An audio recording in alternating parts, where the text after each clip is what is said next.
In 1993, a singular name echoed through the world's underbelly, permeating every crevice and corner: Pablo Escobar. Infamous, feared, and sought after, the drug lord's name was synonymous with unparalleled power and elusive mystery. To the United States, rival cartels, Colombian authorities, and a ragtag vigilante group of civilians hungry for retribution, Escobar was a figure to be brought down. But therein lay the challenge. Nobody knew where he was. The king of cocaine had seemingly vanished, his location shrouded in an impenetrable mist of silence and speculation. That is, until a fatal error would cost him everything. A birthday celebration, 24 hours earlier. Only 24 hours before the unthinkable end, Pablo Escobar was marking a milestone, his 44th birthday.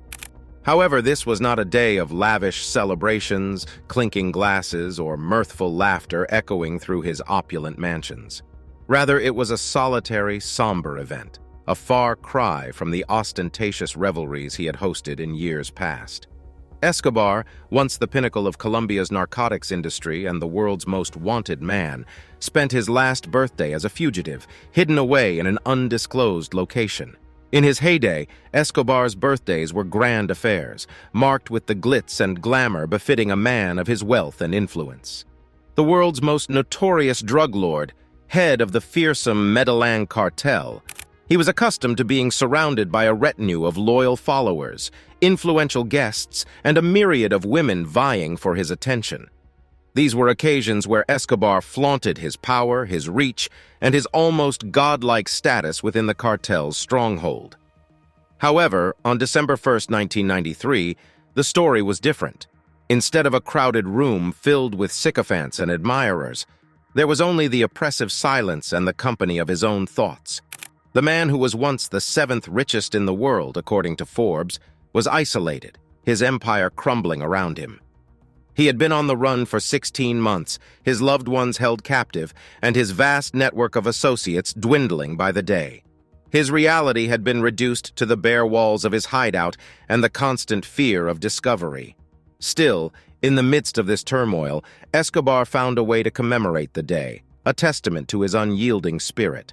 He was reportedly joined by his loyal aunt, who cooked him a simple meal of spaghetti, a stark contrast to the extravagant feasts he used to indulge in. Despite the grave circumstances, Escobar maintained a semblance of normalcy, perhaps as a method of defiance or maybe as a way to hold on to his humanity in a world that had painted him as a monster.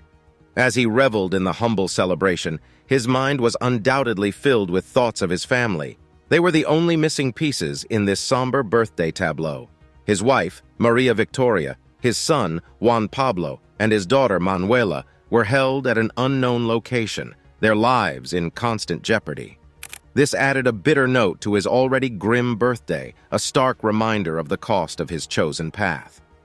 From 1983 until his last birthday in 1993, Escobar had spent a decade playing a violent game of cat and mouse with Colombian authorities, evading every attempt at capture or extradition.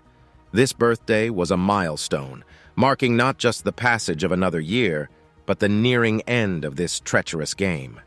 Little did he know that this would be the last. Chasing shadows, the hunt for Escobar. Chasing Pablo Escobar was like hunting a specter.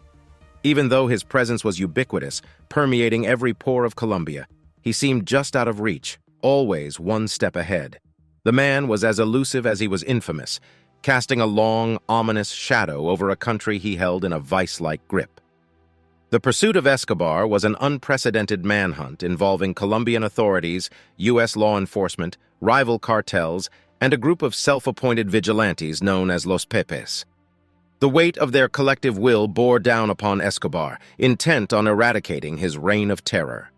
It was a complex dance of strategy and survival, punctuated by sporadic bursts of violence. The Colombian National Police, led by Colonel Hugo Martinez, was the primary force pitted against the drug lord. Frustrated by countless unsuccessful operations, they sought U.S. aid. Enter the DEA, specifically two determined agents, Steve Murphy and Javier Peña. The duo's dogged pursuit was as relentless as the man they chased. Armed with tenacity and resourcefulness, they navigated the treacherous landscape of Medellin, putting their lives at stake to fulfill their mission. Their tactics evolved, shifting from traditional law enforcement methods to a more targeted approach. They delved deep into the heart of Escobar's operation, picking apart his empire piece by piece. By following the money and exploiting weak links in the cartel, they chipped away at the fortress Escobar had built. While their progress was slow, it was steady and relentless, creating a sense of impending doom that loomed over Escobar. Parallel to the official hunt, another group was vying for Escobar's downfall. The vigilante group, Los Pepes, driven by personal vengeance and a desire for retribution, pursued a bloody campaign against the kingpin. The acronym for Perseguidos por Pablo Escobar, people persecuted by Pablo Escobar, they comprised victims of Escobar's violence, former allies turned enemies, and rival cartel members. Their methods were ruthless and brutal, a reflection of their resolve to end Escobar's reign. In addition, Escobar's downfall was hastened by a rising tide of opposition from within his own organization. As the authorities tightened the noose, loyalties began to wane, alliances crumbled, and even his most trusted lieutenants began to question their allegiances. The cartel that had once seemed invincible was riddled with dissension and mistrust. Meanwhile, the Cali cartel, long-standing rivals, were taking advantage of the chaos. With a quieter, more business-like approach to the narcotics trade, they capitalized on the Medellin cartel's vulnerabilities, further accelerating Escobar's downfall. Their shadow war with Escobar added another volatile layer to the already complex hunt. Caught between these four formidable forces, Escobar was increasingly cornered. The world that he once controlled was closing in on him. His once fearsome reputation now served as a beacon for those who sought to capture or kill him. He was a man on the run, his days filled with paranoia and his nights fraught with danger. Despite the relentless pursuit, Escobar remained a formidable adversary. His resourcefulness and resilience were unrivaled, and he demonstrated an uncanny ability to evade capture, time and time again. However, the king of cocaine was slowly losing his grip, his empire was crumbling, and his enemies were closing in. As his 44th birthday passed in isolation, Escobar was a figure caught in a relentless crossfire. Little did he know, the shadows he had once commanded were preparing to engulf him. The unyielding barricade, search block. In the labyrinthine struggle against Pablo Escobar, the search block stood as an unyielding barricade. This specialized Colombian police task force was established with a singular purpose: to locate and bring down the notorious drug lord. Spearheaded by Colonel Hugo Martinez, the search block represented the tireless pursuit of justice in a country fractured by Escobar's rule. The formation of the search block was a direct response to Escobar's escalating violence. After his escape from his luxurious prison, La Catedral, in July 1992, Colombian authorities decided on a more focused approach. They resurrected the search block, a unit that had been created once before in 1990 to combat the Medellin cartel, but had been dissolved due to alleged human rights abuses. The pressure was immense. The task ahead was daunting, but the resolve of Martinez and his men was unyielding. Recruited from various police and military units across the country, the search block members were the best and brightest. They were extensively trained in counter-narcotics operations by American forces, specializing in urban warfare, intelligence gathering, surveillance, and quick response maneuvers. They were equipped with the latest technology to intercept Escobar's communication and had the full backing of both the Colombian and American governments. Under Martinez's leadership, the search block exhibited an unwavering commitment to their mission. The colonel was a stoic, disciplined man, a stark contrast to the flamboyant, unpredictable Escobar. He was no stranger to the cost of this war. His family had been targeted by Escobar, and he himself had refused lucrative offers to betray his mission. His personal experiences with Escobar's brutality fueled his relentless pursuit.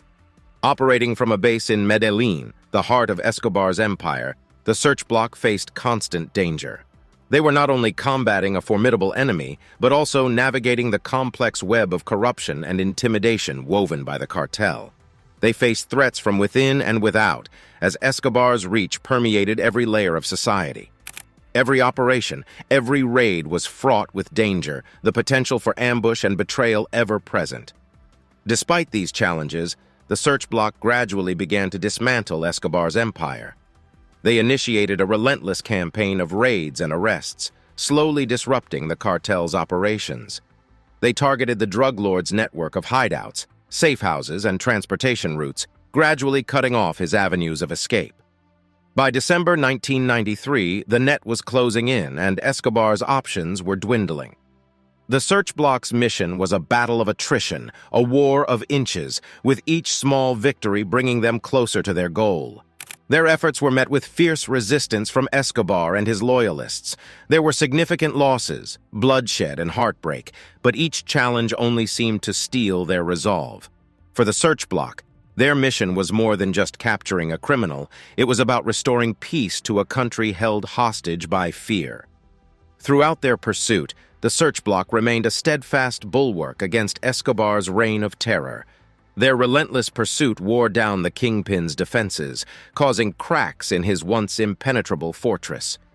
Their presence became an omnipresent threat, a shadow looming over Escobar's final days. In the face of immense pressure and personal danger, the search bloc remained unyielding, standing firm against one of the world's most notorious criminals. Their dedication, resilience, and unwavering pursuit of justice symbolized a beacon of hope in a country gripped by chaos and violence. The ruthless adversary, Los Pepes. In the chaotic theater of the manhunt for Pablo Escobar, Los Pepes stood out as an entity of ruthless vengeance. Their name, an acronym for Perseguidos por Pablo Escobar, people persecuted by Pablo Escobar, told a tale of personal vendettas, raw anger, and a fierce desire for retribution. Unlike the law-abiding search bloc, Los Pepes did not play by the rules. Their methods were brutal, their tactics controversial, but their contribution to Escobar's downfall was undeniable. Los Pepes materialized in early 1993, a spectral group whose existence was marked by violence and bloodshed. Composed of former allies of Escobar, victims of his cruelty, rival cartel members, and even reportedly some members of the security forces, their alliance was bound by shared grievances and a common enemy. Their mission was clear: to annihilate Escobar's empire and bring him to his knees. Their operations were a series of targeted strikes aimed at disrupting the Medellin cartel's infrastructure. They systematically targeted Escobar's allies, family members, lawyers, accountants, and anyone else connected to his operations.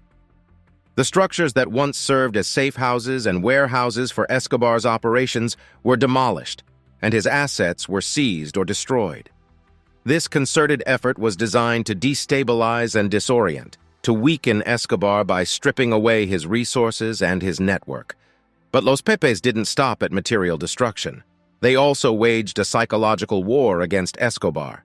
They painted themselves as an omnipresent threat, a spectral adversary that could strike anytime, anywhere. Each strike was announced with chilling graffiti messages and public declarations, fueling an atmosphere of fear and paranoia that permeated Escobar's final days. The man who once inspired terror in an entire nation was now himself a target of relentless, ruthless retribution. Their operations were shrouded in controversy and ethical debates. Their methods were undeniably violent, and their tactics often straddled the line of legality, attracting international criticism. There were even allegations of collusion between Los Pepes and the authorities, particularly the search bloc, a claim that raised questions about the legality and ethicality of the hunt for Escobar. No denying the impact of Los Pepes on the downfall of Pablo Escobar. Their relentless assault depleted Escobar's resources and severed his support networks. His once unshakable empire was crumbling from the inside, his allies defecting or meeting violent ends, his resources dwindling, and his power waning. In addition to their physical campaign, Los Pepes waged a successful media war, effectively tarnishing Escobar's reputation. They exposed his darkest secrets, his violent acts, and his corruption, turning public sentiment against him. The once feared drug lord was now seen as a violent criminal, a pariah whose downfall was eagerly awaited. In the final analysis, the existence of Los Pepes marked a significant turning point in the hunt for Escobar. They emerged as a formidable, ruthless adversary, one that did not adhere to the rules of law or order. Their relentless pursuit, their uncompromising ruthlessness, and their unyielding resolve played a critical role in the inevitable downfall of the world's most notorious drug lord. The story of Los Pepes is one of vengeance and resolution, a dark chapter in a country's struggle against narco-terrorism. It's a testament to the lengths people will go to reclaim their freedom and bring a criminal to justice. The imminent end, the last stand. The noose was tightening. The combined might of the Colombian authorities, the search block, the DEA, Los Pepes, and the Cali cartel was closing in. Pablo Escobar, once untouchable in his sprawling empire, found himself cornered, his power waning, his resources dwindling. As 1993 drew to a close, the end was no longer a distant threat. It was a chilling reality looming just over the horizon. Despite the circumstances, Escobar was not a man to be underestimated. He was a cornered animal, dangerous and unpredictable. His resilience had always been one of his strongest traits, and even now, facing imminent defeat, Escobar fought back. He continued to conduct his operations from his hideout, constantly on the move to evade capture. He tried to rebuild his network, rallying his remaining loyalists and making desperate attempts to consolidate his strength. However, the tide had turned against him. His allies were few and far between, many of them arrested, killed, or turned traitors. His once mighty empire was a shadow of its former self, reduced to rubble by the relentless pursuit of his adversaries. His family, his most precious asset, was held captive, their safety out of his reach. Escobar was isolated and desperate, a far cry from the man who had once held a nation hostage. On December 2nd, 1993, just a day after his solitary birthday, the end was closer than ever. The search block had traced a phone call Escobar made to his son, pinpointing his location in a middle-class neighborhood in Medellin. Surrounded and outnumbered, Escobar had nowhere to run. It was the moment everyone had been waiting for, the climax of a manhunt that had spanned over a decade. In the ensuing confrontation, Escobar, true to his nature, chose to fight rather than surrender. Armed and defiant, he made his last stand on the rooftops of Los Olivos, the quiet neighborhood that had been his latest hideout. The sound of gunfire echoed through the morning air, a final testament to the violent legacy of the king of cocaine. In this battle of attrition, Escobar was at a distinct disadvantage. He was outnumbered, outgunned, and outmaneuvered. The search block, bolstered by years of relentless pursuit and the collective will of a nation, was a formidable adversary. Their resolve was unyielding, their determination stronger than ever. This was not just a fight for justice, it was a fight for Colombia's future. The confrontation was fierce and bloody, a grim reflection of the violence that had characterized Escobar's reign. Amid the chaos and gunfire, Escobar was fatally wounded, his life coming to an abrupt end on a rooftop in his home city. It was an anticlimactic end for a man who had once held sway over an empire. In the aftermath of the confrontation, as the news of Escobar's death spread, a wave of relief swept through Colombia. It was the end of an era, the fall of a kingpin who had held a nation in fear for far too long. The world's most wanted man was no more, his empire reduced to ruins, his reign of terror finally brought to an end. The story of Pablo Escobar's last stand is a testament to the inevitable end of a life of crime and violence. It's a stark reminder of the cost of power, of the price one pays for ruling through fear and terror. Escobar's demise marked the end of one of the darkest chapters in Colombia's history, paving the way for a new era of healing and reconstruction. The final showdown, the fatal encounter. The air was heavy with tension and anticipation on the morning of December 2nd, 1993. The search block, guided by the relentless Colonel Hugo Martinez and bolstered by intelligence from American technology, was closing in on Pablo Escobar, the man who had been their relentless adversary, their shadowy nemesis. This was the culmination of their relentless pursuit, the final showdown that had been years in the making. The search block had traced a phone call from Escobar to his son, a desperate attempt to connect with his family. This fatal mistake had given away his location in a middle-class neighborhood in Medellin, a far cry from his luxurious prison or his sprawling estate.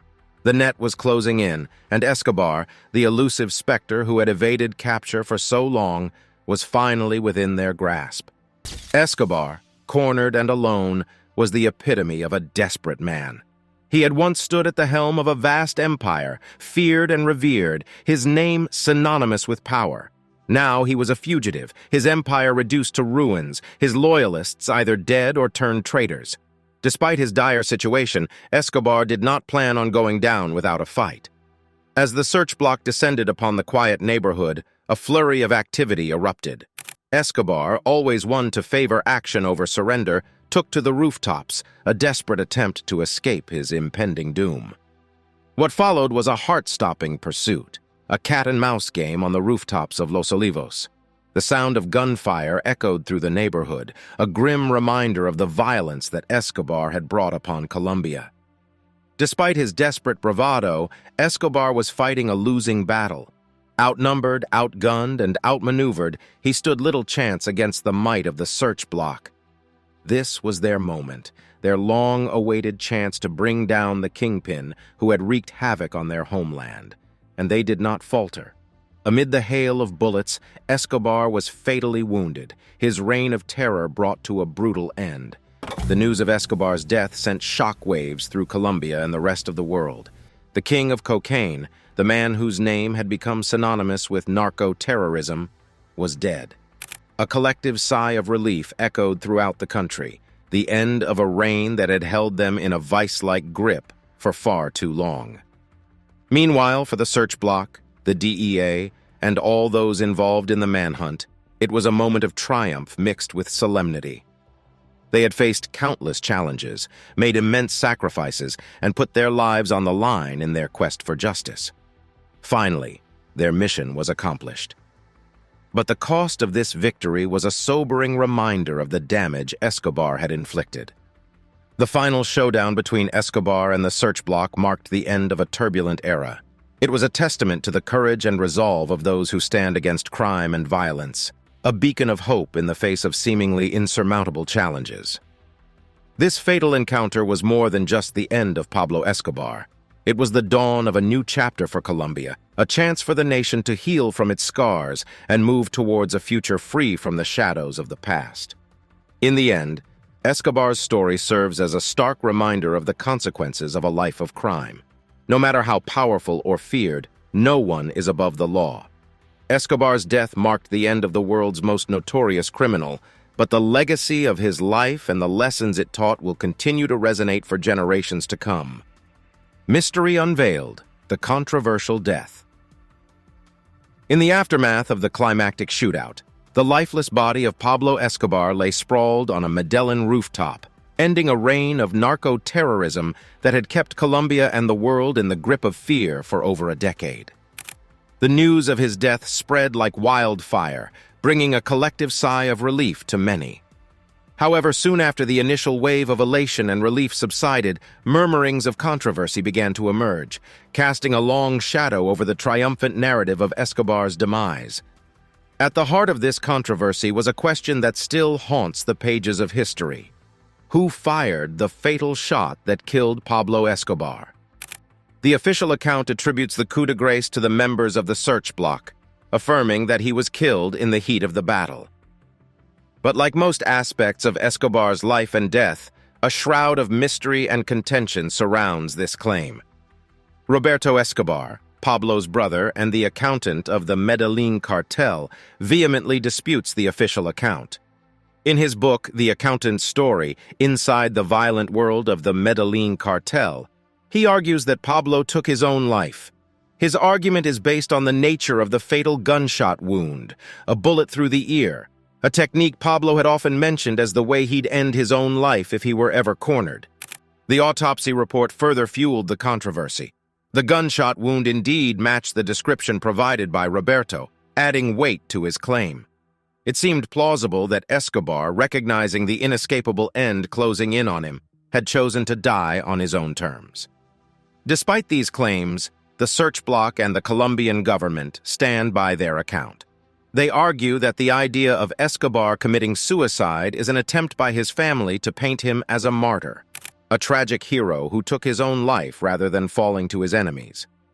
Over the years, many conspiracy theories have emerged around Escobar's death, from covert CIA involvement to secret assassins from rival cartels. Yet the truth remains elusive. buried beneath layers of conjecture, hearsay, and intrigue. Regardless of who delivered the fatal shot, Pablo Escobar's death marked a significant turning point in the war on drugs. His demise signaled the end of the Medellin cartel, paving the way for a relative period of peace in a nation that had endured relentless turmoil and violence. Nevertheless, the controversy surrounding his death continues to stir debate, casting a lingering shadow over his final moments. The legacy of Escobar's death is a complex tapestry woven with threads of triumph, tragedy, and controversy. For many, his death marked a victory over terror and the hopeful dawn of a new era. Yet for others, it symbolizes a martyr's end, a testament to the relentless pursuit of power and a chilling reminder of the cost of unchecked ambition. The controversy over Escobar's death ultimately underscores the lasting impact of his life. Even in death, he remains a polarizing figure, an emblem of power and brutality, shrouded in mystery and contention.